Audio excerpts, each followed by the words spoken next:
Alright, we have this big-ass update thing from CG.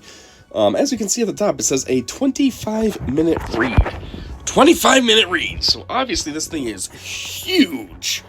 I guess this is just a big update, almost like a road ahead, but bigger, because it's also including the 10-year anniversary.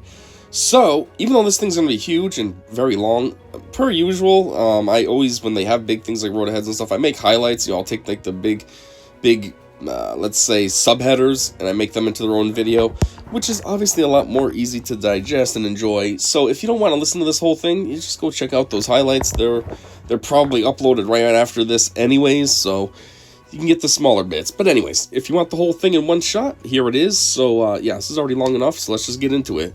So they say, hey, All Table Heroes, 10 years, a decade. It's difficult to believe that it's been this long since we first invited you to pull up a seat at the Hall Table and begin your journey in Star Wars Galaxy of Heroes. Together we've achieved numerous milestones, assembled legendary squads, and watched as this incredible community has grown and flourished. Thank you for being the heart and soul of Swigo.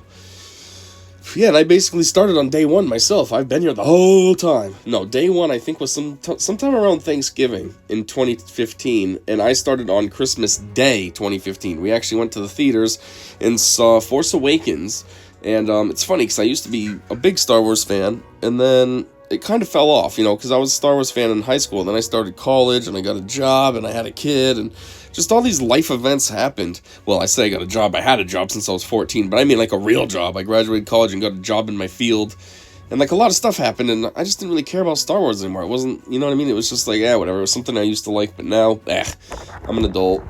And so when we went to the movie, I wasn't even really that excited. It was kind of my mom's idea. And then, we went, I saw it, and I was like, whoa, that was actually really good. That was cool. I liked Kylo. His lightsaber was cool. He was kind of cool until he took his mask off, and I was like, ugh! He's like this little scene kid. Like, what the heck?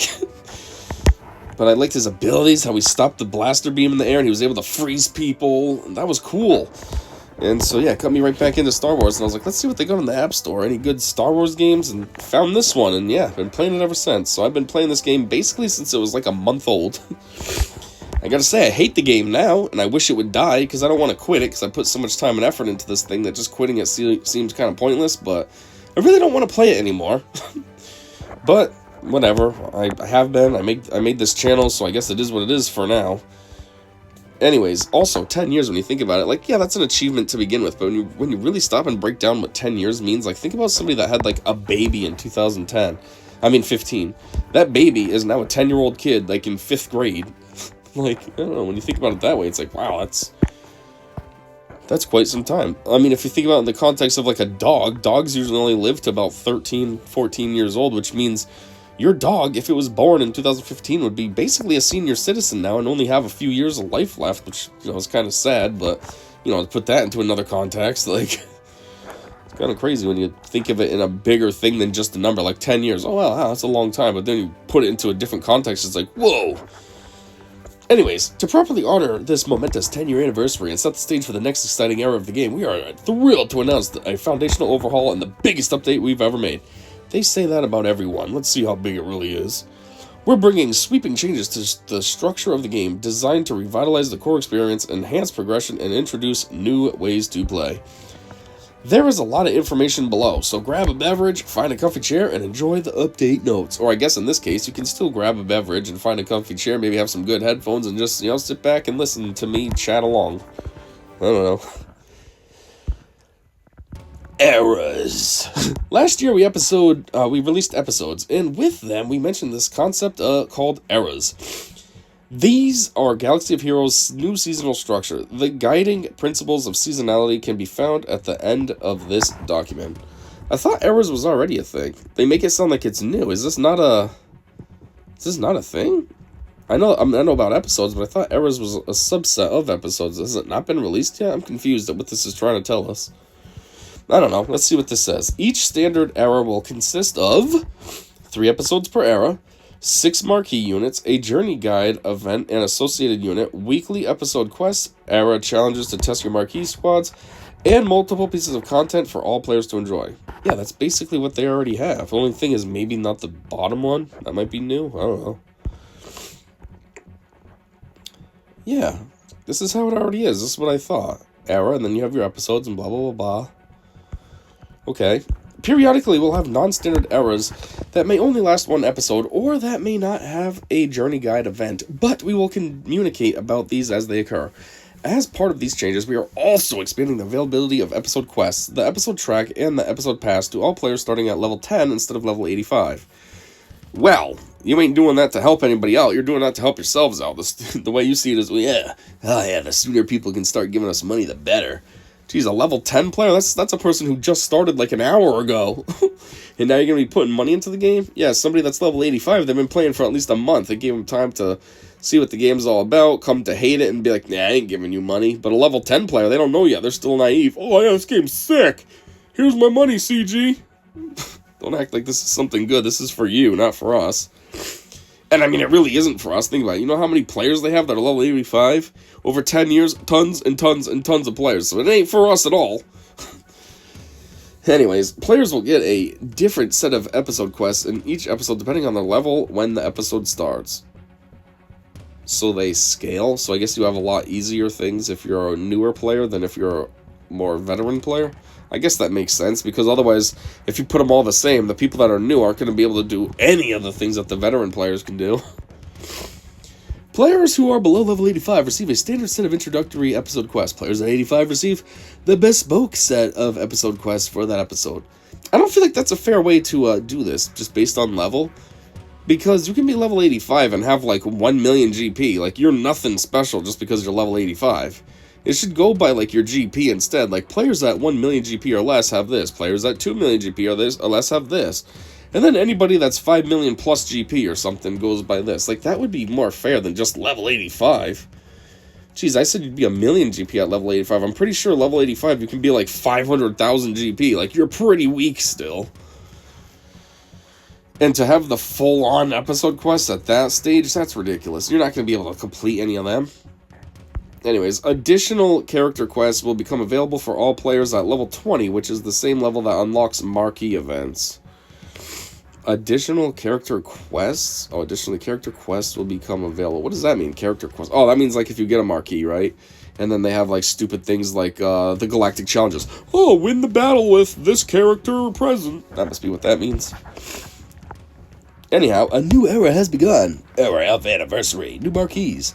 Stormtrooper Luke, IG-90, Yoda and Chewie, Darth Vader duels, and Inquisitor Barriss, oh wow, and Asajj Ventress, a different one, Dark Disciple. That's cool, a whole bunch of new characters. IG-90 I don't care about. Stormtrooper Luke, Stormtrooper Luke's kind of funny, because we had Stormtrooper Han as like a early game character. And I always thought, why don't we have Stormtrooper Luke if we have Stormtrooper Han? And I also always thought, why do we have Stormtrooper Han? That is so random. That was an outfit that Han was wearing for like 5 minutes in the movie, and you made a whole kit out of it and stuff? How?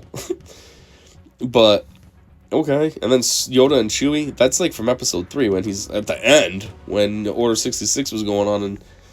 Right? Or is that also from episode 2? Might be from episode 2 as well. Never mind. All these duos that they have now, though, jeez. You got Yoda and Chewie, you got 3PO and Chewie. Chewie likes to have his partners. But then you get the IG and Grogu robot. Inquisitor Barriss, that's cool. I've always heard that she's gone dark side. I know I haven't actually seen any proof of this. I think that's in Rebels, right? I haven't watched the show yet. I have it, just haven't watched it yet. But that's kind of cool to see her as an Inquisitor. Hopefully she's good. Jedi Barriss sucks. Hits like a wet noodle. So hopefully this one's a little bit better. Maybe with the synergies with other Inquisitors, that'll help. Hopefully. Having a new Asajj is kind of cool, only because I don't care about the Night Sister faction, but Asajj obviously is a big character in the grand scheme of things. She was a Padawan under, or I don't know if you'd call her a Padawan, but, you know, she was trained under Dooku. So, you know, there's some kind of importance there. She does dual wield, which is not a common thing. So all that's kind of cool, but it's just the one that we have now, she doesn't really have synergy besides with, well, I guess she'd be an unaligned Force user, so that helps, but otherwise she's best off with just Night Sisters, and it's kind of weird. It locks her down to like a Night Sister faction, even though she's like a Sith almost. So maybe this one will be better. Maybe this one's more Sith geared instead of Night Sister geared. And then a new Vader. Hopefully this one's good. I find it so ironic how Vader is like the face of the franchise, you know. Everything was Skywalkers, you know, the the Lego Star Wars games, Skywalker Saga. And the movies are all about the Skywalker family, and Anakin is like the patriarch of all this, basically. You know, we had the original trilogy, and then it went to the prequel trilogy, which is all about Anakin, and, you know, instead of Vader, it was Vader as a kid, Anakin, growing up, and how he became Vader and all this. And, like, I gotta say, our Vaders suck. Lord Vader, not that good. I mean, he's okay, he's a GL, but he's just not super sick. You know, the Vader we do have sucked, then they reworked him. He got a little bit better, he's much better now than he used to be, but he's still just not what he should be. Not OP enough for, like, the face of the franchise. And then the Anakins, we have Gas is good, I'll give you that. But then Jedi Knight Anakin, kind of average. If he's under the right squad, he can perform pretty well, but otherwise, pretty average. So hopefully this Vader is pretty dang good. I mean, this Vader looks like it's the one from the Kenobi show, which was after he fought Kenobi. Obviously, he lost. But that version of Vader would have been more heavily steeped in the dark side. He's been a Sith Lord for some years now, so hopefully this one is actually good. Maybe he's even a GL, that would be cool. Anyways, enough of talking about this picture. Era isolation. Eras will be isolated from the rest of the game, which we're referring to as legacy content. During the era in which each marquee and journey guide unit is released, both the journey guide and marquee units will be considered an era unit. When an era ends, all of the current era units will become legacy units. When the next era begins, the newest marquee and journey guide units released during this new era will be considered era units for its duration. So I've always noticed that at the top of characters. Does it show it here? Not really, but it always says, like, era, and it's, like, legacy, and I always figure that's just, like, the old characters, but apparently not. I guess it's just anything that's not current all of a sudden becomes legacy. Oh, that was last week, that's legacy. Which, that's kind of lame. It would have been cooler if they actually, like, kept what the era was from, so you could always see, you know, just a little reminder, like, oh, that was from the blah blah blah era. You know, the era of anniversary. Oh, the era of Order 66. Oh, the era of, you know, that would be a little cooler. And then if everything that truly was legacy was just filed as legacy, that would be, you know, in my opinion, just a lot cooler, but whatever. I hope these are real characters, too, and they're not just, like, showing us stuff just, like, as a weird tease, you know what I mean? Otherwise, that would be pretty lame. Like, oh, cool, we're getting all this, and they're like, no, we're just pretending. We just wanted to have some placeholders. This is an important distinction for a few reasons. A, era units can only be used in era modes, and will not be allowed in legacy modes. B, era units only use era resources for progression, while legacy units will continue to use existing materials and recipes for upgrades. And C, legacy units cannot be used in era modes or be upgraded with era materials. You know, I read all that and wasn't even paying attention. But anyways, it doesn't matter. This isolation is primarily to allow players to progress in both the latest content and grow their rosters with legacy content without having to choose where to put their resources. But a more detailed explanation of why this distinction in isolation is important can be found at the bottom of this update. Era Journey Guide will work a little differently than normal Journey Guide events. The Era Journey events will start in week 9 of the era, which is when the 5th Era Marquee is released. Man, I got a lot of numbers they're throwing in here, like, what? Hold on. The Era Journey Guide events, or Journey events, I mean, will begin in week 9 of the era. So how many weeks in the era is there total? There's 9, right? It's 3 groups of 3, so it's the very last week? Which is when the 5th Era Marquee is released. Okay, so yeah, you would have had 4... What? But they said you're supposed to have 6, right? Per thing? And this is confusing. Anyways, Era Journey Guides units will be available at 4 stars to allow players to use them early during the era. This Era Journey Guide will be structured as follows. Real quick, I just want to say something. You know, they keep trying to push a lot of characters to come out in their eras and journey guides and all this, and that's cool. You know, it keeps the game fresh, keeps the content flowing, new characters coming in, it doesn't get stale. You know, you can keep having new teams you can build and theory craft and all this. But at the same time, I'm like, I hope they're not, like, pressuring themselves too much, you know what I mean? Trying to blast all this out. Oh, we gotta get more characters going. Oh, this week's coming up, we gotta have this character ready, this character ready, this character ready, this character ready, oh. You know what I mean? And then they release something and it's a dud. It either has a terrible kit, or it's got tons of bugs, or it got, you know, this or that. Like, I hope that all along, like, things have been being worked on behind the scenes, and now they're finally ready to officially launch it, so everything's good. Because otherwise, you can release all this stuff as you want, but if it's not fully fleshed out, then it's just annoying. You get a character, oh, it's buggy, that's cool. Or you get a character, oh, wow, the kit sucks. Kind of like this last character that they released. What's his name? Wow, I don't know why I'm drawing a blank. I don't know, it's one of those bounty hunters, the one that has, like, a bug head, but it's humanoid. His kit is very underwhelming. It's very, I don't know, beginning game style kit. You know what I mean? Like a kit that would have been in the game back in 2015 when the game released. Like, it's very basic, and it's just like, I don't know, it seems a little disappointing that this is what we're getting 10 years in. So, you know, I hope a lot of these characters that they release don't suck, and they're just like placeholders, just so then they can meet a quota or something. Anyways. Tier 1 requires the first 5 error marquees at 4. What? The first 5 error marquees at 4? Do you mean 4 stars? At error level 45, and will unlock the journey guide unit at 4. What the heck does that mean? Must it mean 4 stars? I don't know. The 5 era journey guide unit will require 5 marquee units at 5.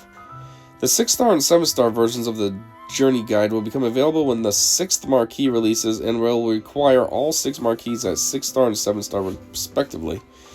A significant amount of time after the era, the journey guide will become a legacy event, but it will have different requirements as the marquees no longer be error units. As the marquees will no longer be error units. I feel like the wording on this was slightly clunky. Jeez. Era levels. To support our design pillars, we're introducing a new progression system for era units. This system uses new resources instead of legacy gear or relic materials, allowing all players to simultaneously continue their existing farms and chases while building up and playing with new units. Wait, what are they saying?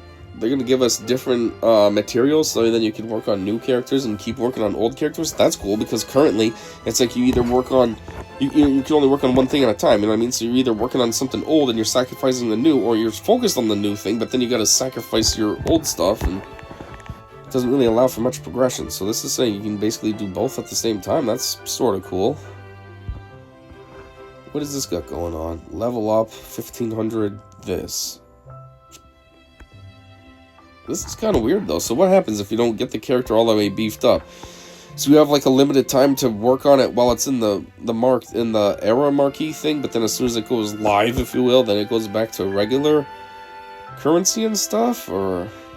I don't know. Ability upgrade, stat upgrade, stat upgrade.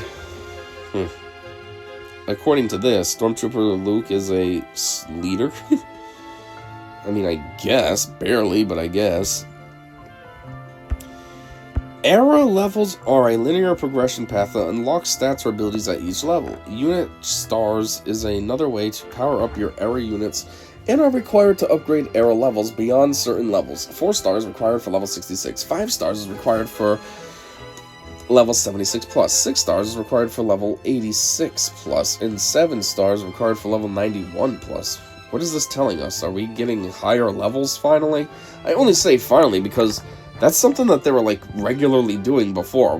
I think the game used to max at, like, level 70, and then they changed it to 75. Then it went to 80.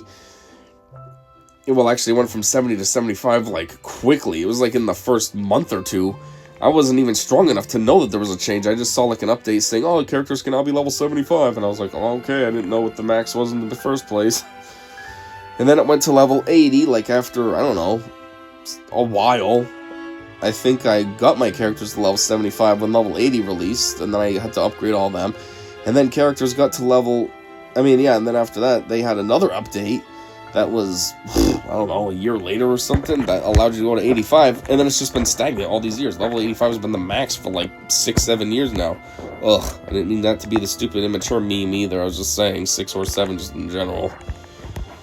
So yeah, what is this saying? 86 plus? Is this something that's only in the eras that they go this high? Or is this saying that the game is going to go to, like, level 95 now, let's say, or something? In a way, that would be cool. It would suck, because There's been a lot of characters since the last time they introduced higher levels, which means that's a lot that you'd have to upgrade your characters. But it would be sort of cool to finally do something different there, instead of just always with the dumb relics. I was going to say datacrons and omicrons. No, relics. Anyways, players will need a variety of era materials to upgrade a unit's era level. These can be earned from participating in the era through Coliseum, era marquee events, era journey events, and episode track milestones, or purchased from the store. Coliseum? Okay, that's something new. What else is new? Episode track milestones. Oh, Coliseum though. That sounds sort of cool. We'll have to see what that's all about. When era units become legacy units at the end of an era, their era level will convert into the character level, gear tier, relic level, and ability level associated with that era level. Any era materials and era currencies will be converted to legacy materials at the end of an era. The specifics of this new economy are still being finalized, but here are some examples of how your era units will be converted over. Era level 65 to 85 with gear 12 base and ability level 7. This is where we expect most players to reach with free to play. Era level 80 to 85, relic 2, ability level 7. Era level 95, max era level will put you at level 85, relic 6, and ability level 8, Zeta abilities. Okay, so I guess the era can go to level 95, but we're still just 85, so that's kind of lame. Ugh, whatever. So, era level progression. This is just showing an example. 27, 28, 29, 30, 31. Okay, so 29, 30, 31, your gear's the same. What's the point? 27, 28, the gear's the same. I don't know. Now let's look at the first round of changes coming to the game in support of errors, followed by what players can look forward to the next year. Coliseum. Ooh, look at that. Nice little arena. What is this? Supposed to be like the Geonosid one? You got all your Geos in there.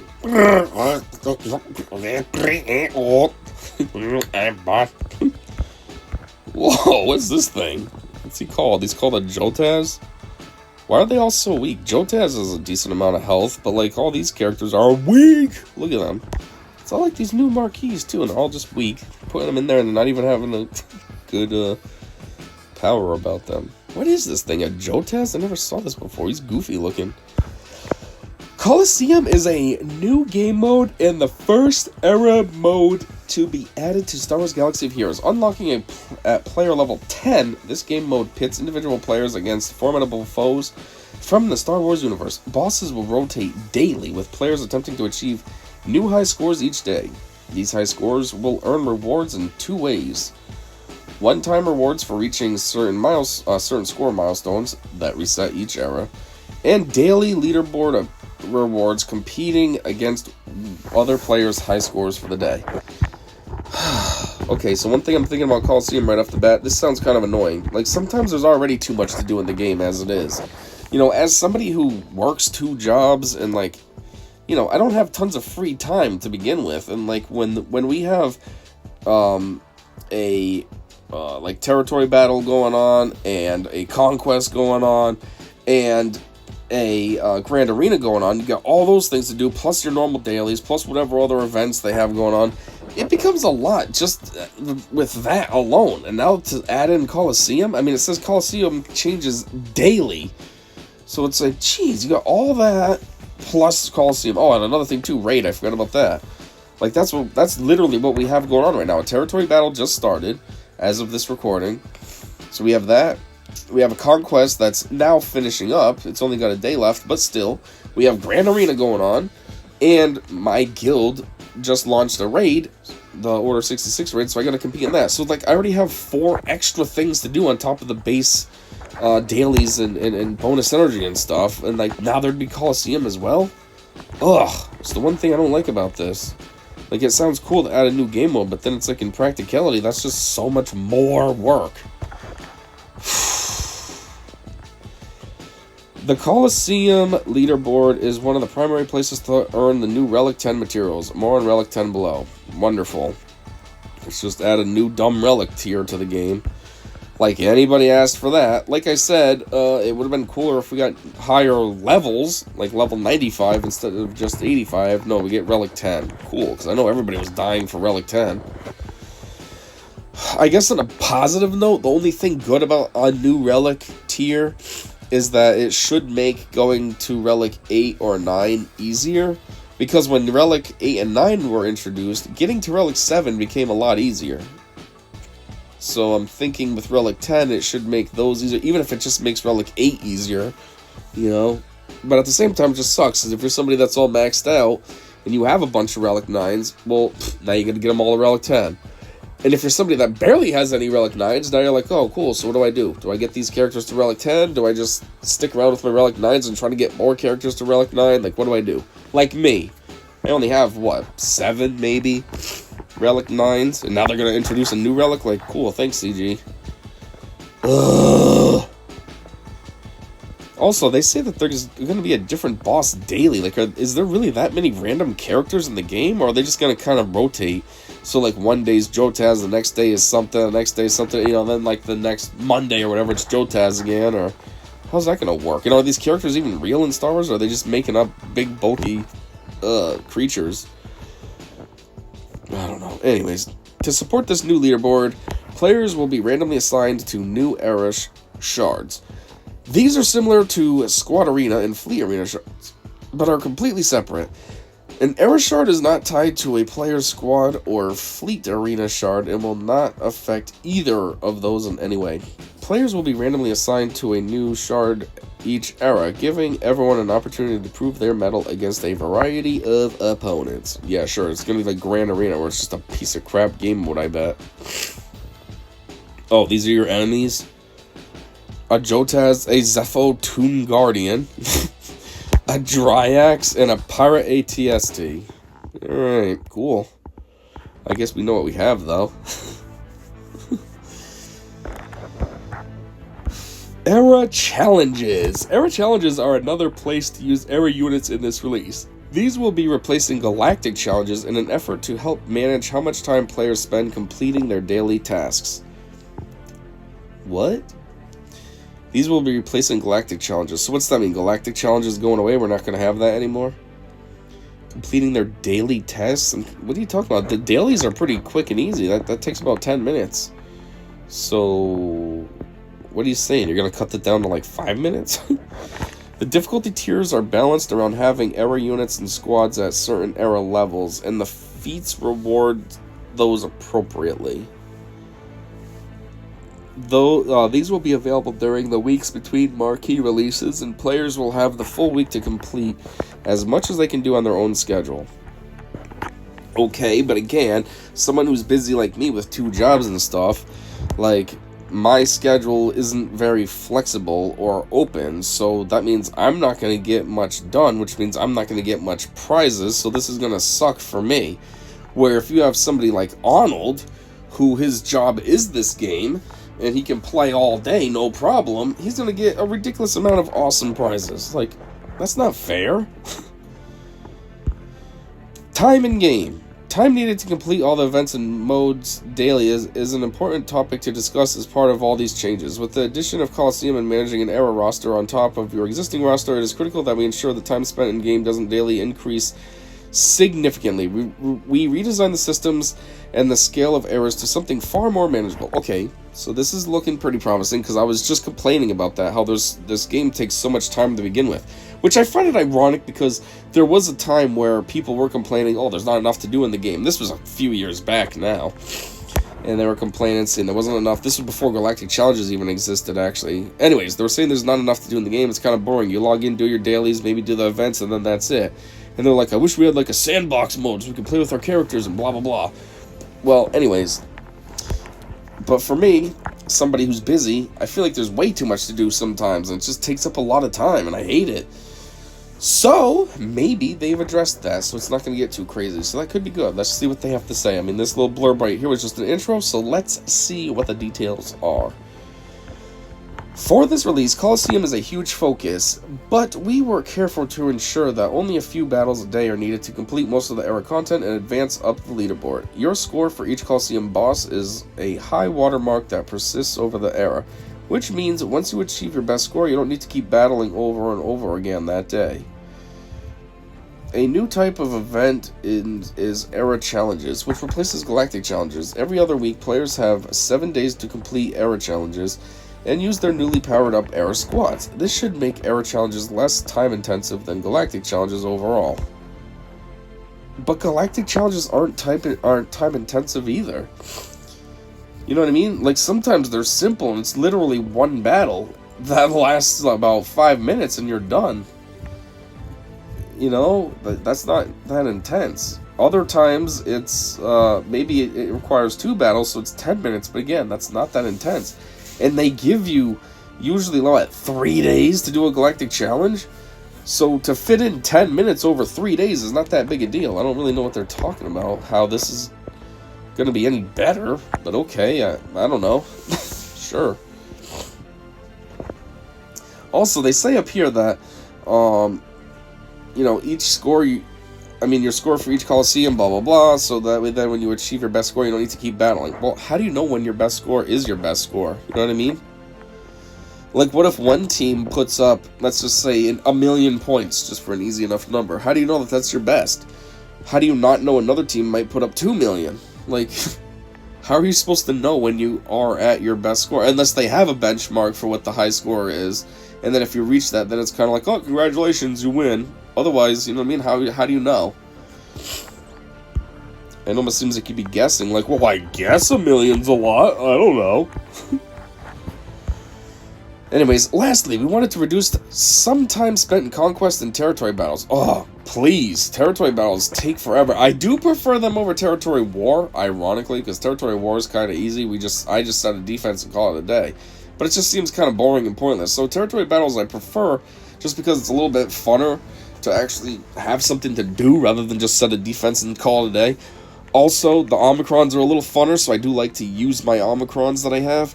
But it is very time intensive. I mean, on average, a territory battle, like in my guild, we are able to do the Rise of the Empire territory battle. So it's like, on average, to do all 3 sectors and do all the things that I can do, it's like an hour to complete it. And I'm like, geez, that was just one game mode, territory battle. And then it's like, I still got to do Grand Arena, and then I got to go and do my Galactic Challenges, and then I got to go and do Conquest or whatever else I have. And it's just like, oh. So if they could cut down on territory battles, that'd be great. And Conquest, oh, that would really be great.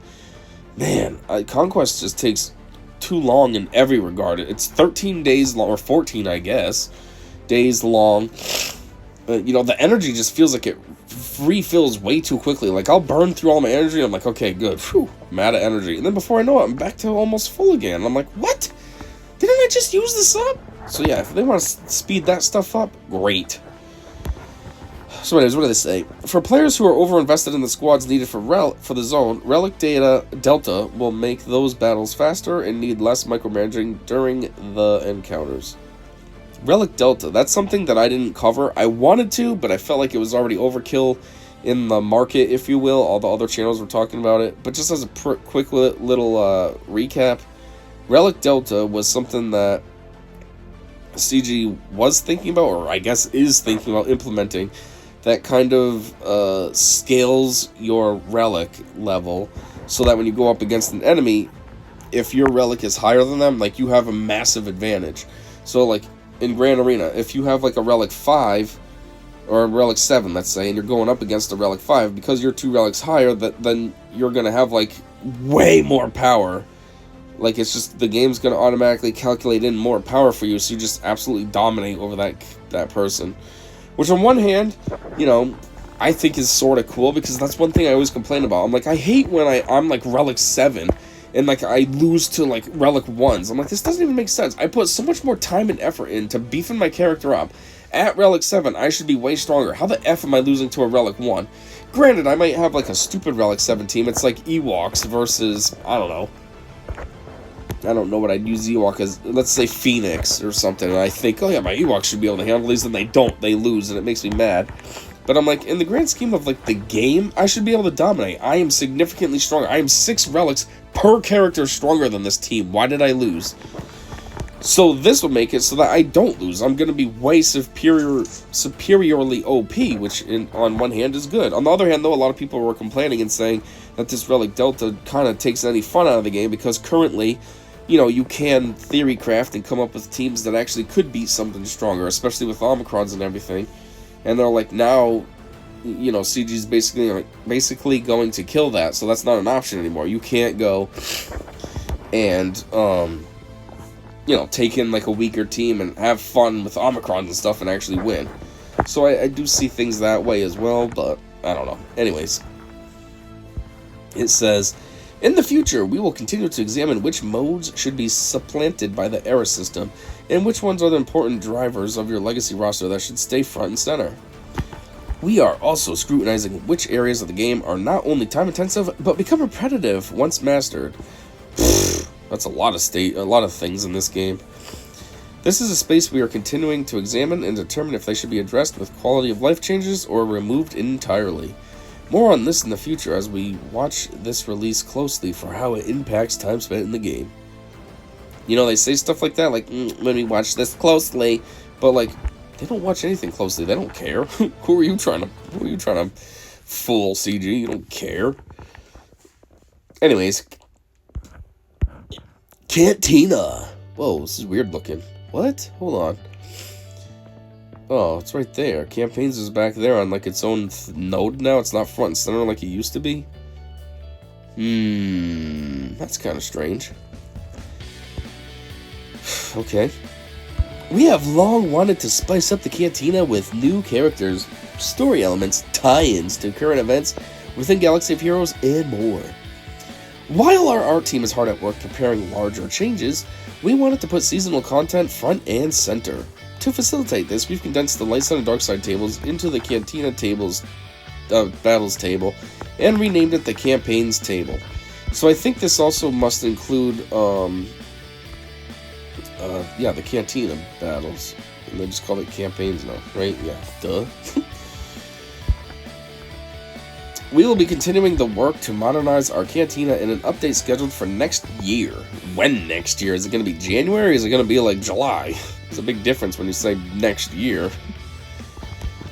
Our goal is to provide an easily navigated home screen that informs you of the most relevant information to you and what exciting new content has been released.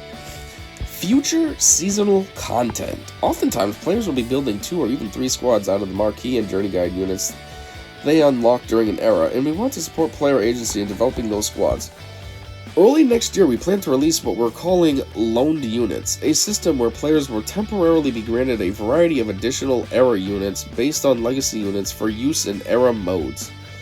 Loaned units will not require direct investment to increase their power, and they will go away at the end of the era. Until then, we're utilizing summoned units within Coliseum to provide a better and more well-rounded combat experience. We recognize that there are players who want to duke it out in the direct PvP rather than fight big bosses. I mean, I personally don't care, but there are a lot of people that have been crying for sandbox mode where you can do that, so, I mean, it is something that's pretty hot out there, I guess you could say. Anyways, with that in mind, we want to bring a PvP mode to eras in the future. For this to be the compelling PvP experience we want it to be, it needs to be supported by loaned units and a system for stat differentiation. You know what this kind of sounds like right off the gate? It makes me think of like Pokemon Coliseum. You know, all the characters are the same level. You can only have the 3-on-3 battle. And, yeah. It seems like what this is like, loaned units. So that means everything's all fair and square. Anyways, however, for era PvP, mods can be complicated, and they introduce a wide variance in player experience and competitive viability based on random rolls. Yeah, sure would. While the system provides interesting texture to legacy content and long-term progression, it is not conducive to seasonal content where all players start from the same place each era. With all that said, any era PvP will be introduced alongside a new system for stat differentiation among era units that will allow era PvP to be an intriguing competitive landscape for players to deeply engage with. More on the next era features as we get closer to their releases. Okay, that was a whole bunch of words that kind of just flew over my head. We should note that this is not the end of legacy content, as the era system works in conjunction with new events and modes that are outside of eras. We have many plans to release more features and content like raids, territory battle planets, and units in the future. Wait a minute, they said they wanted to streamline territory battles to be faster, now they're talking about adding more planets? That ain't gonna make anything faster. What the hell? Legacy changes. Alongside the new era content, we have a number of changes coming to the rest of the game. Let's take a high-level look at what those are. Marquee cadence. A long time ago, we established a cadence for marquee units. Since then, we've added to the cadence. Shards become accelerated approximately 1 year later. That's it. That's the only thing that you can say. And introduced new versions of marquee events. Which, I gotta say, the new marquee events suck. Yeah, the other ones were kind of drawn out, but the other ones at least were more of an event. It was a little bit funner. You could actually make a video out of it, you know? And each node of the event kind of focused on a certain aspect of the character. So maybe, you know, it starts off with, you know, you're supposed to try out the basic, then it's trying out special 1, then it's trying out special 2, then it's, you know, unique 1 or whatever. It would be the highlight. And so, yeah, at least before, it kind of was like focusing you on paying attention to the various aspects of this new character and helping you learn more about it. Because they probably had in mind that most people don't look at the kit reveal, so this was like a way to force you to understand the kit. But then they made this new way, and it's just like, you're just slammed into the battle, you do one battle, you get all your shards, and then you can compete in tier 2, and then that's it. Game over. It's like, it's not as fun. Or cool. I don't like this new way. Anyways. Players will be granted all of the marquee units from an era the first time they log in during that era. These units will not be accessible for upgrades or battle use until their individual marquee event starts, but they will exist in your roster. This way, all players will have access to the same marquee units at the same time, even if a particular marquee event is missed during an era. What? That just sounds weird. So you're going to have characters in your roster that you can't access until you actually can access them, and then what happens? I don't like that. That sounds weird.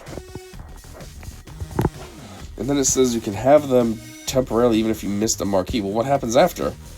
Then they just disappear or something? You'll still want to play the marquee while it's active to earn more shards for your era units, though. It also helps players jump straight into era content. The other notable change to marquee units is when they transition to shipments, nodes, and accelerated status. A. Marquee characters' shards will be available in shipments approximately the second week after their release era ends, and they become legacy characters. B. Marquee characters' shards will be farmable on a node approximately 13 weeks after their marquee event. Why 13? That's a weird specific amount. It's not even like an even amount of months or whatever, you know what I mean? Because on average, each month is like 4 weeks. So it's like 3 months in 1 week? I don't know. Marquee characters' shards will become accelerated around 1 year after the start of their release era. Or when this would mean... even when this would mean an individual character may become accelerated earlier than 1 year after their marquee event. Okay. This is also when marquee units are eligible for lightspeed tokens as a change from our earlier plan of having them become eligible 1 year after the end of the era. Relic economy changes. As part of the major eras update, there will be a number of changes to the relic economy. Eras create a path for players to reach the higher tiers of relics if they want to invest deeper into their squads. Relics are also a critical part of the rewards for the era, and there are 3 ways we are improving the relic experience for players. Reduce the pitch of gear and relic materials. The pinch, I mean. Which would be nice. They always talk about this, but, you know, then they do something to make things stay hard. Like, hey, we introduced Relic 10, though, and that's impossible now. Increase inflow of relic resources to majority of players. That would be nice. Like, I hate getting gated. You know, going from Relic 5 to Relic 6, oh, just that is always a pain in the dick. And it's always for, like, the easy parts. It's that one dumb little square part. I don't know what you call it, but it's not even, like, one of the deep relic materials. It's like a basic thing, but it needs, like, 9 billion pieces when you go to the scavenger to trade, and I never have enough. So then I'm gated by that. I hate it. And then once I get to Relic 7, oh, I'm gated going to Relic 8. Then I go to Relic 8, I'm gated going to Relic 9. So it would be nice to reduce that pinch and increase my inflow of Relic resources so I can kind of get there a lot faster. Improve access to relics. Yeah, that would be nice.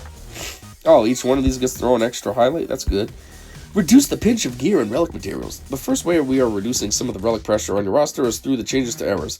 Eras significantly change how players interact with legacy unit progression, as era levels provide a head start on new units when they convert at the end of an era. This reduces the amount of gear needed for new units, and instead can be used at the scavenger to obtain the relic materials you need.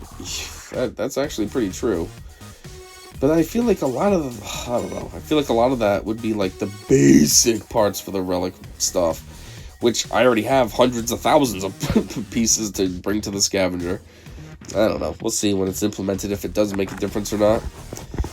Anyhow, outside of the newest units, era rewards will also impact many older journeys. Lightspeed tokens are rewarded from engaging or investing in the era, and can be used on legacy units to accelerate access to squads and journey guide events. Again, this reduces the amount of gear you need to get from journey guide requirements up to speed and freeing up gear to be used elsewhere.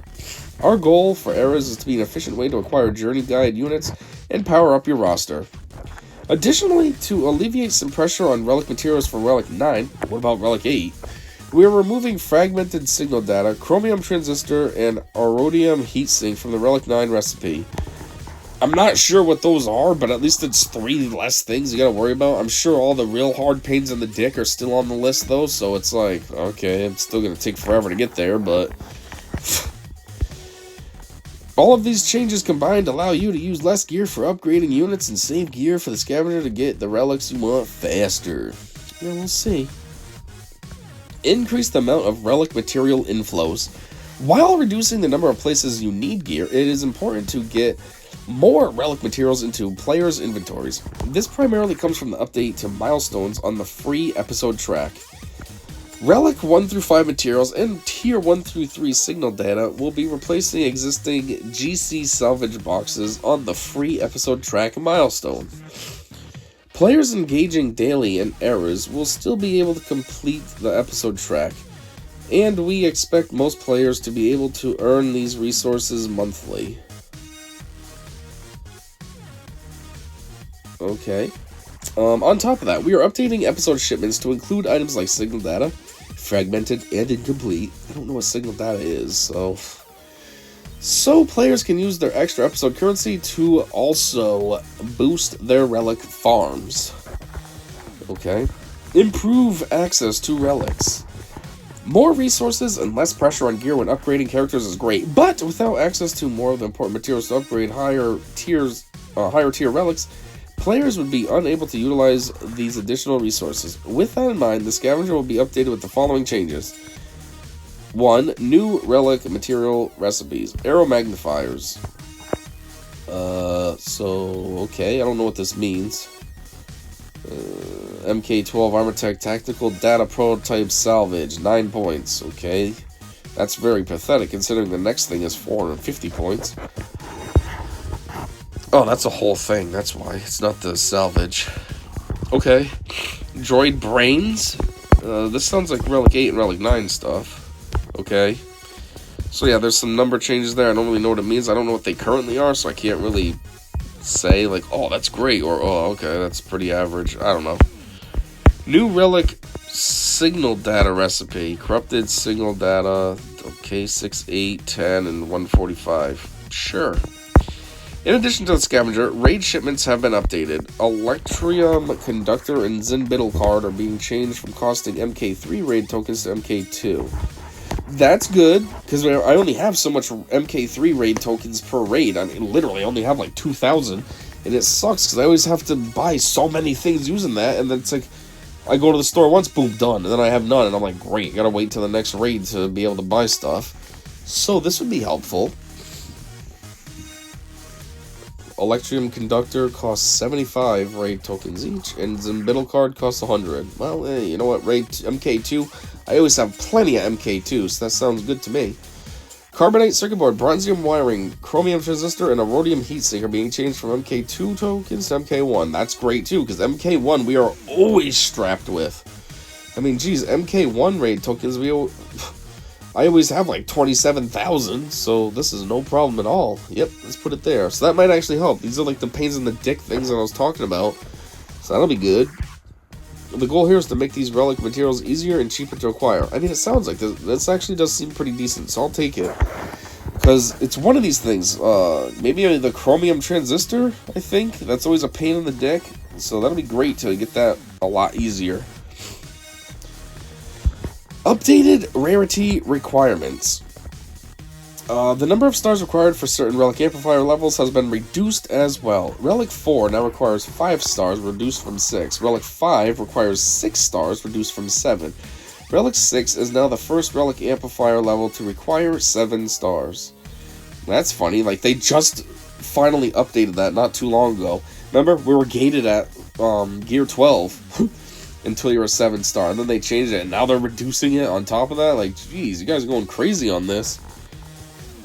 Relic 4, 5-star character at Relic 4. It's kind of crazy. Relic 5, 6-star. That's kind of crazy too. Jeez, I remember Relic 5 used to be kind of difficult when Relic 7 was the max, and now 6-star. You don't even have to be 7-star to hit Relic 5. That's kind of crazy. While we lift the floor of relics for many players, we also want to raise the ceiling with the introduction of Relic 10. Earned from era shipments, Relic 10 materials will be the most valuable for players competing at the high end of Grand Arena Championships and Territory Wars. While new units and content are exciting for our most veteran players, the competition at the top end of our PvP modes is what drives the excitement for many of our top players. Increasing the accessibility of Relic 9 means players should feel more comfortable with pushing their competitive squads to higher relics. I mean, I want to. I'd have a lot more Relic 8s and 9s if it wasn't so dang difficult to get to. But, like they said here, you know, we want to raise the ceiling with the introduction of Relic 10. Yeah, I know, you guys are going to make that very difficult. Anyways, this is some major context for why Relic Delta is important and how to access the relics is becoming easier.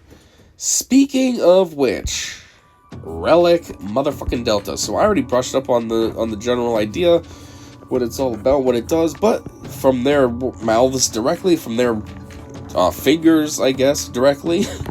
Thanks to the efforts of those involved in the recent playtest, we have finalized the values for Relic Delta as shown below. This system will not be active in Conquest during the Stranger arc. For the Conquest arc after the Stranger, we are working on changes to improve quality of life and ease pain points so that the Relic Delta's effect on the Conquest experience is purely positive. Are you saying this will work in Conquest? Ooh, that would be nice. You'd be able to blast. I hate in my second account trying to do the normal tier because I always get stuck behind something relatively too early. So I keep doing the easy route, even though I'm 4.5 million GP in my second account. I gotta do the easy node to be able to make any kind of progress, and it makes me so annoyed. But if Relic Delta was in Conquest, I'd be able to blast through that no problem. I might even be able to hit the hard tier. That would be pretty cool. Anyway, what are they saying? Relic Delta, attacker relic, defend relic. -5, -60%, -4, -40. Okay, I don't know what this means, but sure. What is this saying? Oh man, the positive side is way more explosive. 150, 70, 33, 10, 5. Damn. We knew this was a critical but difficult change to make, which is why we ran a playtest to help tune this to the appropriate levels. Thanks to your feedback, we lowered the overall impact of these modifiers at lower relic differences and reduced their power at the top. Even now, the numbers above are something we will monitor closely to ensure there is a robust meta based on squad synergy and strategy that respects players' ability to theorycraft and push squads to their limits. If you want to know more about Relic Delta and our intentions for its impact, check out our designed fireside chat on Relic Delta here. We're not going to go to that. Like I said, there's been plenty of videos. I mean, I didn't even know about the Relic Delta because I didn't look in the forums yet, and every channel was talking about it. You know, random channels I never heard of were talking about it. Arnold was talking about it. What is it? Scribe, he was talking about it. I mean, geez, I think even, what's his name? Mobile Gamer was somehow looped into this. And he doesn't even play Galaxy Heroes anymore. So, yeah, it was a big thing that everyone was talking about. Anyways, episode track updates. This release also contains a number of changes to the episode track. With the release of error levels, a variety of error materials will be added to the episode track. The Pass and the Pass Plus will contain even more error materials to accelerate your marquee upgrades and help you climb the Coliseum leaderboards. Additionally, Relic 1 to 5 materials and Tier 1 through 3 signal data will replace gear on the free episode track milestones. Overall, this adds more value to the episode track, the Pass, and the Pass Plus, while the price will stay the same. I don't really care, I don't buy that crap, so whatever. Galactic Challenge episode points migration. I feel like that should have been bolded like everything else, but they forgot. With this release, we are discontinuing Galactic Challenges in their current form and adapting the GC system to create new era challenges as detailed above. I gotta say, there's not very many Galactic Challenge Omicrons. I think there was like 2. There's one on a Gungan and maybe someone else, maybe not. But yeah, that's kind of a waste now if you did it. If you gave those Omicrons out, I guess they're no good now since there's no more Galactic Challenge. Anyways, episode points awarded from these feats have been fully distributed across episode quests. Only the points from feats requiring episode pass ownership were applied to quests requiring it. Specific point changes to episode quests are as follows. Free episode quests award 5,000 EP up from 2,000. Episode quest requiring the episode pass requires 7,000 up from 4,000, and chapter headline quests award 11,000 up from 8. Okay, cool. Some numbers I don't fully know what it means, but great, I guess. There's also a new daily quest for playing in the Coliseum, making 8 total. Individual daily quest rewards have changed as follows. Daily requests reward 300 EP, reduced from 350. That sucks. Completing all daily quest rewards 1,600, or increased from 15.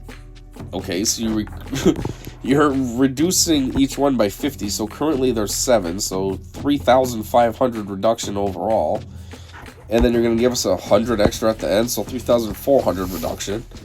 This results in an overall increase of 50 EP per day from daily quests. 3,950 versus 4,000, or 1,400 per episode. What are you talking about? No, it doesn't. I just did the math in real time. You think we're stupid or something? You just said daily quest reward 300 EP, reduced from 350. So that means each individual one, right? You said there's going to be 8. That means currently there's 7. So 7 times 5 is 35. Okay. Times 10, so 350. Okay, whatever. I said that wrong. I said 3,500. It's 350. My bad. Still, regardless. So 350 less from the regular nodes we're going to get. And then you're increasing this by 100. So the net difference is 250 less per day. What are you talking about? That's going to give us 50 more per day. No, it doesn't. It's giving us 250 less. You guys screwed your math up here or something. Or I'm just reading this wrong. I don't know. I don't think I am.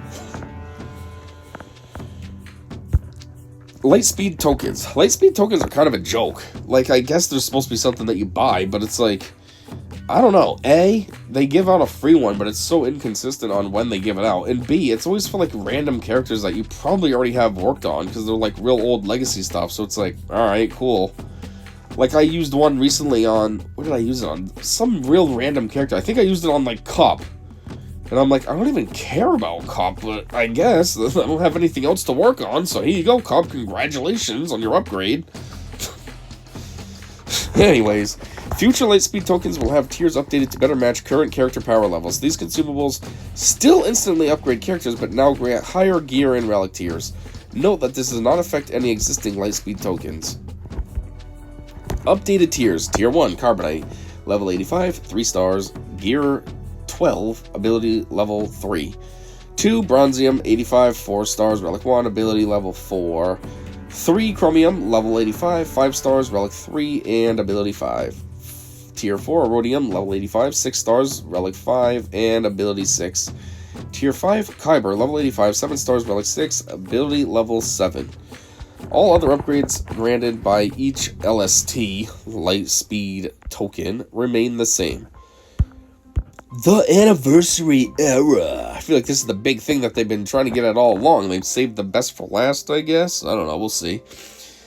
Anyways, for our 10th anniversary, we wanted to do something special with our marquee characters. We looked at characters that were in the game in our original launch back in 2015 and paid homage to them with new characters that have a modern place in the Swiggo meta. That's funny looking to see Swiggo like that. We always just put Swiggo, not Swoop. Oh. The ones we chose all focus on either lifting squads that we feel could use a little help in certain areas, or building entirely new squads out of currently homeless characters. I see what you mean about homeless, though. There are a lot of characters that are quote-unquote homeless because they're useless and you're not going to use them anywhere. Like Mob Enforcer. Even with the introduction of GL, Java, nobody's using Mob Enforcer. Nobody's really using Cup. Yeah, people have Cup at Relic 9 for the memes and gaffs, but nobody's seriously using him. Nobody's using Stormtrooper Han. Nobody's using Farm Boy Luke. There's a lot of characters that are homeless, so to speak. Anniversary era marquees. So we're going to have Stormtrooper Luke, one step up from Farm Boy Luke. Yeah, basically, in the grand scheme of the movies, he was Farm Boy, and then he went hanging out with Han and all them and put this costume on to save Leia. This somewhat short Stormtrooper makes Stormtrooper Han and Princess Leia part of a real Rebel squad, along with R2-D2 and Old Ben prior to unlocking Leia Organa. I was gonna say, R2 is best with Leia, so that's not really gonna work. But yeah, they're saying prior to. But this almost feels like if you're at that stage where you have GL Leia, then this is kind of pointless. You're not gonna make a squad with Luke and all them when you need Leia, GL Leia, to have R2. I don't know, whatever. IG-90, counting up from IG-86, 88, we get IG-90, a notorious bounty hunter who provides Dr. Aphra and her squad with a much-needed tank. That's actually true. I was wondering where you'd put him. I was like, this is so random, but yeah, that's actually a good spot. Aphra, I don't think of her because I don't have her, and she's not really on my radar. But, yeah, that actually could be a real good spot for her. Yoda and Chewie. Take Clone Wars Chewie, add one Jedi Master, and bake into a powerful addition to Tarful's Wookiee squad. I mean, if it's Clone Wars Chewie, like the Clone Wars Chewie we have, well, they made him suck, so I don't know. We'll see. Asajj Ventress, Dark Disciple, bitch. As a bounty hunter, Asajj Ventress looked for a place to belong as she made her way through the galaxy, much like the Scion whose squad she'll join. Boba Fett, Scion of Django? Is that what you're saying? Or are they referencing a different Scion that's gonna come into the game or something? Or are they just using the word like freely, like, oh yeah, Scion means this, so we're funny? I don't know. Inquisitor Barriss. As Barriss Offee falls from grace, she will be part of a strong Inquisitorius squad in 3v3, as well as a potential unaligned Force user, Forseer Junda, to take under her wing. I wonder if she's still going to have like a heal, so is she going to be a good healer for Inquisitors? Or I guess you don't really need it, though. You do have, what is it, Fifth Sister heals, and Grand Inquisitor offers a lot of heals, but I don't know. And Darth Vader, Ghoul's End. As a stranger steals away Vader's apprentice from Legend. Yeah, because they're saying that Starkiller would work good under Stranger. But anyways, this elite Marquis joins his new master. This elite Marquis... Oh, he's only a Marquis? I mean, he's an elite Marquis, whatever that means. But still, he should have been a GL, dang it. Joins his new master and the Emperor's Hand as the backbone of a true Empire squad.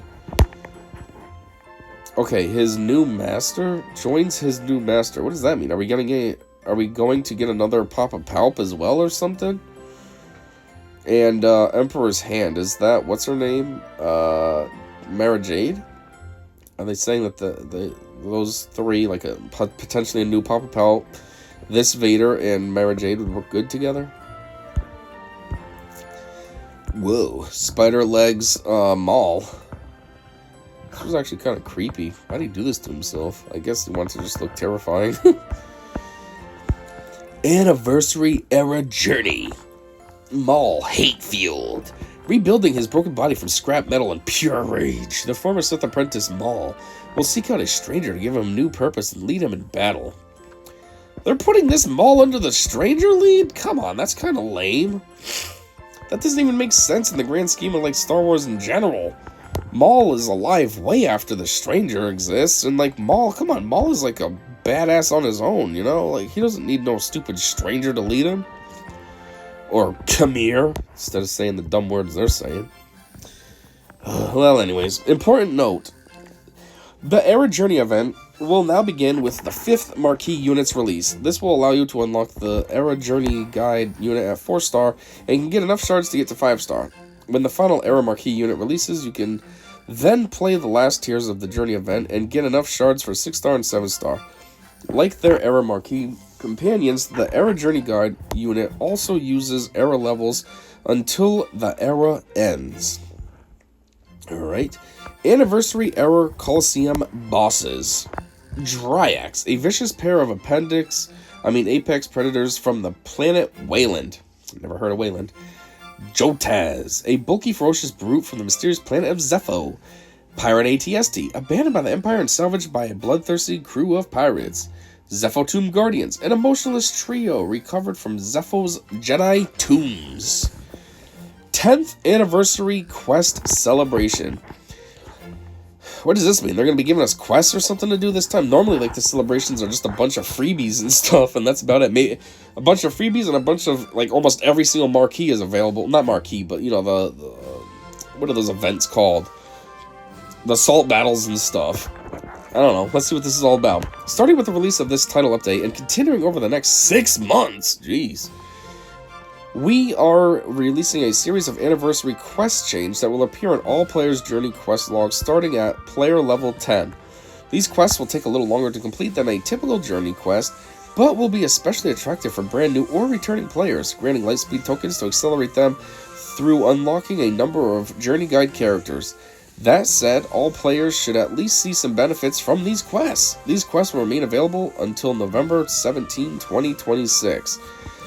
Okay, so here's a few things to take from this sentence here. First off, they're saying November 2026, and they say it's supposed to go for 6 months. So this is starting in May? They're going to wait until May? I guess, maybe May the 4th is when this is going to release. So that's one. And then two, it says, these quests will take a little bit longer, blah, blah, blah, but will be especially attractive for brand new or returning players. Like, what? That's not fair.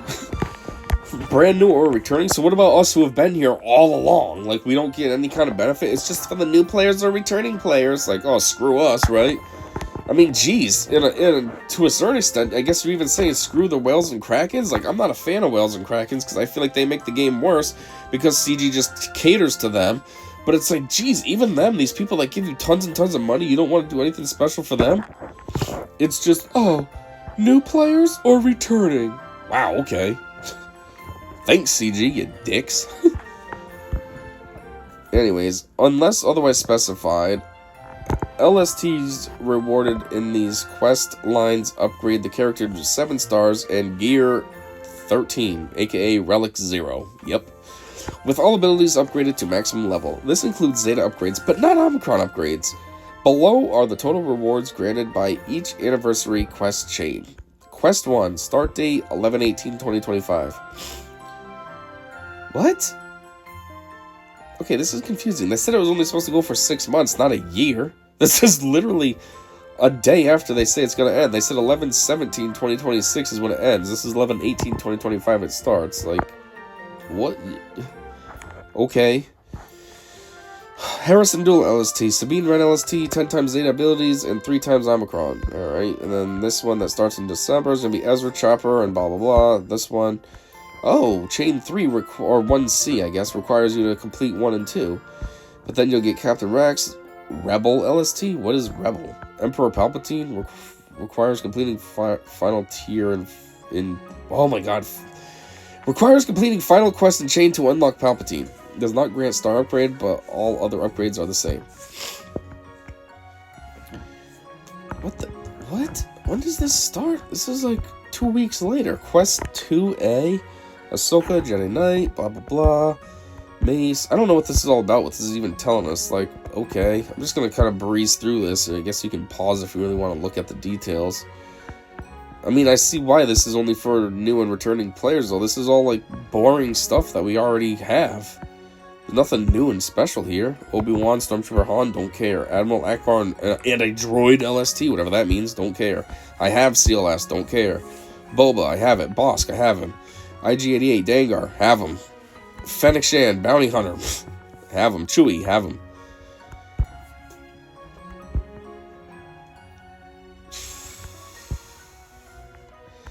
Oh my god, that was boring. And this is only up to April. I thought it said it was going until November. Okay, whatever. Pillars of seasonality. Star Wars Galaxy of Heroes has evolved so much over the last 10 years. As we looked at the future of the game, we wanted to build an ecosystem where all players could enjoy the latest content together. We established a few pillars for this ecosystem. I don't know why I'm saying it like that. Ecosystem. Eventually called Eras, seasonality, around which all of our design decisions were based and where we looked for guidance whenever an issue popped up. Let's walk through the following 4 pillars to understand why they exist and how they affected the design of this release. Pillar 1, seasonal play is for all players. Whether players have been playing for 10 days or 10 years, we want everyone to play with the newest marquee characters together. The first step to getting all players to experience the newest content together was to put all players on the same footing at the start of an era. One option was to simply grant everyone the units for each event tier, but borrowing units doesn't allow players to upgrade units in a unique way or support theory crafting. Just using borrowed units for an era fundamentally didn't feel like a fun or compelling way to grow a roster.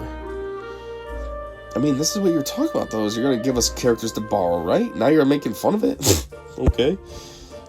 This led to the creation of a new progression system called Era Level. Now everyone would start from the same place each era when playing with the new marquee units, and players could invest as they wanted. Great! But now we had some questions to answer. How would these era units interact with existing rosters and game modes? If it's not the highest relic level, how can players get that unit to a state of competitive viability? What constitutes game-wide competitive viability when players could have a roster full of G7s or R7s? Ensuring that these units felt competitive for all types of players in existing modes, regardless of where they are going on their journey, was impossible. What was viable for one player in Grand Arena, for example, was completely useless or overpowered for another. We could have picked an average spot that would have these units be competitively viable for most players, but we would be leaving someone out, and it would violate our pillar of seasonal play is for everyone. Additionally, having these units live side by side also creates an in-game communication issue where the unit could exist in 2 very different states based on which mode you use them in. This left us with a choice. Allow players to use characters at a level that may or may not be competitively viable, which could mean the unit is usable by some and unusable by others, or isolate seasonal play so that all players could use the new units in modes specifically designed to accommodate the new progression system. We chose to isolate seasonal play as we believed it is the cleaner solution that results in a better player experience across the board and lets everyone enjoy the newest content together. Pillar 2, focus on the fun. One of our main pillars with introducing seasonality was to create an experience for all types of players that focused on doing what is fun in Galaxy of Heroes. Fun means different things to different people, but here we are defining this as getting new characters, using them in exciting battles, and experiencing epic Star Wars stories. This distills not only what makes character collecting games exciting, but also why Star Wars Galaxy of Heroes is a game we have loved for years. So how do we do that? In our early game, players see rapid advancement in gear levels and a matching pace of progression through early content. It's fun watching multiple numbers go up every day, making clear progress toward content goals and frequently getting stronger. It's natural that as players get to higher investment in content, pacing slows down. This is evident in practically every RPG or game with a leveling curve. It's something to embrace, yet it can sometimes leave us wishing we could experience that rapid progression again. To that end, we wanted new marquee units to be usable in content immediately with rapid and consistent incremental progress. This means marquees need to be relevant at lower power levels and to receive frequent upgrades that result in direct improvement in gameplay performance. Eras should provide a consistent progression experience to all players. This pillar informed some of the shaping of the era level system, but its primary impact was on the content landscape. We needed one or more new game modes that could be designed specifically for this new isolated ecosystem. Content where players could feel the impact of upgrades while witnessing large accomplishments over the course of an era. Enter the Colosseum. The first of our new seasonal modes provided opportunities for boss encounters on a rotating schedule so players could feel the experience of making significant progress on a daily basis. It also gives our designer space to come up with fun and exciting content more frequently while revisiting some of the awesome units we have created in the past, but were only used a handful of times. Now remember Pillar 1, seasonal play is for all players. With this in mind, we aim to keep the Colosseum boss encounters simpler. However, the Colosseum still needs to be a place where veterans and new players alike can experience the fun of mastering a new challenge together. A variety of bosses at the right level of complexity allows theory crafters to have a space to explore nuances, while others can enjoy the progression from day to day.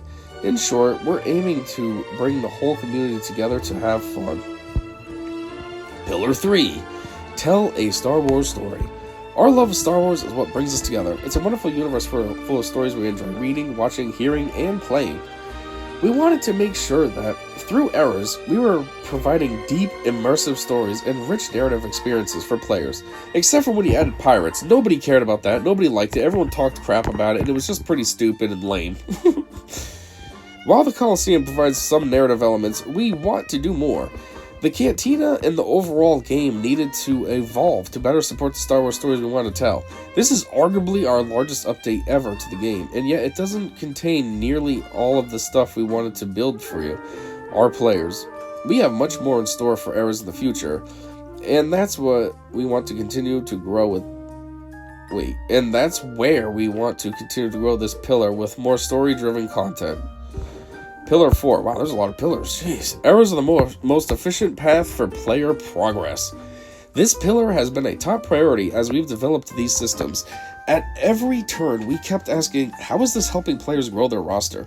Players who've played for 10 days have drastically different goals than players who've played for 10 years and require very different rewards. Yeah, they absolutely do. A player who's been playing for 10 days just started. And they're still pretty green to the game. They think it's an awesome game. They're looking forward to what comes next. Where us who've been playing it for 10 years, we're drained. We put so much time and effort into this thing, and it's just constantly a struggle to get the next GL and upgrade them to Relic 9 and blah, blah, blah, blah. And yeah. And we also are semi-disillusioned with the game, and we're not as green and gung-ho and, oh, this game's awesome. Now we're more like, oh, do I really want to still play this? All players need to see durable progress from participating in Eras. For Eras to be the most efficient path for growing your roster, any progress made during an era needs to translate directly into progress after the era ends. It is critical that players did not feel like they lost any progress or their resources were wasted when upgrading characters during an era. This is the reason for several choices, including, but not limited to, wow, there's a lot here. It almost feels like they've changed the font too. Is it slightly smaller? Why era levels use unique materials instead of gear relics. Players no longer have to choose between progressing toward their goal or playing with the newest characters. Lightspeed token rewards and era units conversion. Seasonality provides players with... What is going on here? There's some kind of typo. This is weird. Lightspeed tokens to help them achieve their goals while also growing their roster with the newest era units, all without using their legacy resources. Relic 10 materials rewards. For veteran players, Eras allows them to power up their existing legacy units to greater heights by competing on era leaderboards to earn Relic 10 materials. The problem is even though I'm a veteran player, I'm sure this is really gated towards, like, the krakens and whales. Like, I'm sure if I tried to do this, it's going to be impossible. It's kind of like Grand Arena, you know? I might be at 12 million GP and all this, but that don't matter. I'm still in the third tier of Grand Arena. What is it? It goes Kyber, Erodium, and then Chromium or something like that. I'm in Chromium level 1, like a step under Erodium. But yeah, it's not like I'm Kyber. F me if I've been playing this game for 10 years, and if I'm, you know, 12 million GP, that doesn't get me Kyber. So I guarantee you that when this stupid crap comes out, I'm not going to get anything from Relic 10, because it's going to be like for the people that have every single character Relic 9. They'll be able to do this. And the people that have the perfect mods, because they just waste money on buying mods and calibrating them to no end. But whatever. Error currency gives players agency over their rewards. Players need to earn relevant rewards for their legacy roster. And error currency and the new shipment tab allow you to earn the resources that are most valuable to you. With these, players can continue to work on territory battle and raid squads, hone their PvP capabilities, and unlock new journey guide chases while still acquiring, using, and advancing the newest characters. Whew, conclusion. About time. This has been long as F. It said a 25-minute lead. I'm pretty sure, I can't see what the timer's at while I'm recording, but I'm pretty sure this has already been over an hour. This is ridiculous. So, conclusion. Hopefully this post provides you with a better understanding of how we made some of the choices we did for this monumental 10th anniversary update. We want to move to a world where Galaxy of Heroes players, both new and old, are strategizing and playing together in the latest events and with the latest characters without feeling like they are missing out on their favorite Star Wars experiences. Where new players can feel like they are contributing to guilds meaningfully without years of catching up, while respecting our most engaged players who have been playing for years. Ultimately, seasonality needs to provide real progress towards your existing goals. We don't want you choosing between playing the latest cool stuff and actually preparing your roster for long-term success. It's a tough balancing act, and we know there will be feedback on how we achieve this, but we'll just completely ignore it, because that's how we are. We don't really give an F. We want to implement things our way, and we could give a screw less about what you think. It won't be perfect, but we are truly excited to continue this journey with you all. Quite honestly, it probably should be perfect. When you think about it, CG's been doing this game for 10 mother effing years now. Like, I can see if this was year 2 and they're saying it won't be perfect. It's year 10. Like, you really should have your stuff together, and it should be perfect. I mean, come on. Think about any other company saying it won't be perfect. Let's say Apple, when they release the next stupid iPhone, which is basically the same thing as the last phone, and they're like, it won't be perfect. It's like, you've been making iPhones since 2007. You know, you're going on 18 years of this phone, 19 years of this phone. It's not going to be perfect? What are you talking about? You should have every bell and whistle smoothed out. This thing should be absolutely perfect. Just like this game. It's been 10 years. It's not going to be perfect? Why not? You've had 10 years to think about this and develop things and all this, and it's not going to be perfect? Come on. That just sounds like a cop-out. So then when they screw up and the whole thing sucks and there's bugs and imbalances, then it's just like, well, we said it wasn't going to be perfect. No, put in the proper effort. You're a multi-billion-dollar company. You've been around for 10 years. Let's go. Put some proper effort into your work. You know, at my job, I do design engineering. If I came up with a super half-assed design and said, well, it wasn't going to be perfect, they'd be like, what the F? You're fired. Get out of here. You can't produce what we need. What do we have you on our team for? You've been working here for 6 years. You've been in the industry for 15 years in general, and this is the trash you're producing? Well, I never said it would be perfect. No, they expect that everything I do is perfect. They expect my models are perfect. They expect my prints are perfect. They expect my implementation from my computer to the tool room so it can be manufactured as perfect. And then they expect that when it's made in the tool room, that the tool room does it perfectly too, so that in the end, when the final product is released, everything's perfect. So, yeah, I don't want to hear that, CG. That is an excuse. Oh, it won't be perfect. It should be. It's been 10 years. If this was 2016, I'd give it to you. Fine. You got 1 year of experience. Okay. You're still working on things, figuring out your team. It's been 10 years. Don't make dumb excuses. Anyways. Thank you again for 10 years of amazing holo-table stories. We could not have done it without you. Signed, the Swigo development team. You know, it's kind of funny. It says, thank you for 10 years of amazing holo-table stories. But, you know, honestly, in all the 10 years that this game's been around, there's been a lot of complaining. Not really, like, happiness. You know, look at all the videos of Arnold that's always criticizing this game. And his critiques are valid. It's not like he's being a dickhead. They're all valid. And it's to the point that CG is aware because they don't invite Arnold to anything. Arnold is by far the biggest Star Wars Galaxy of Heroes YouTuber, and they invite him to nothing because they know how he is. He's going to critique them, call them out on their nonsense, and they don't want to deal with it. Additionally, just read any forum post. There's always at least one person criticizing something dumb about this game. It's just constant. So it's kind of funny. It says of amazing Hall's Table stories. No, it's not really amazing stories. It's people calling you out on your nonsense and you just completely ignore it for 10 years. Anyways, we know this was a long post. If you have questions, feel free to submit them here. Also, like I said, there's going to be highlights, like I always do, so that this will be broken down, because this was huge. I mean, geez, this was a 25-minute read. I don't know. I know I chatted a lot and tried to add my own bits to what I thought, but holy crap.